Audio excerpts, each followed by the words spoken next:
Kamusta naman ang hinihingi mong bakasyon, Regina? Binigyan ako. Pwede ba naman nila akong hindi bigyan? Di magbabakasyon ka. Oo.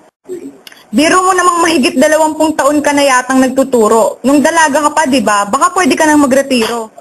Pwede. Optional retirement. Pero sayang naman, di ba, kung hindi ko tatapusin ang serbisyo.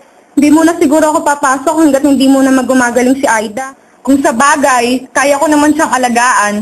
Ano nga palang sabi sa eskwela, siguro'y alam na nila.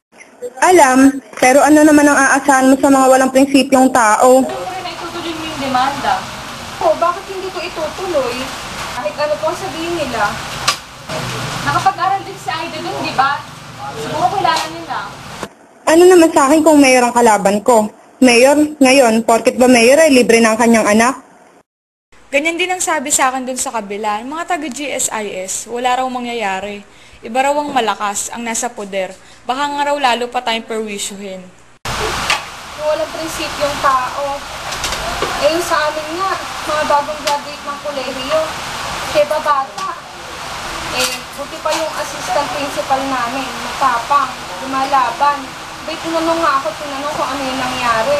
Sabi niya diba ituloy mo, Mrs. Calderon? You should really teach those people a lesson. Tama nga yan, Regina. Ituloy mo nga. Dapat di tayo nakapala ng mga yan.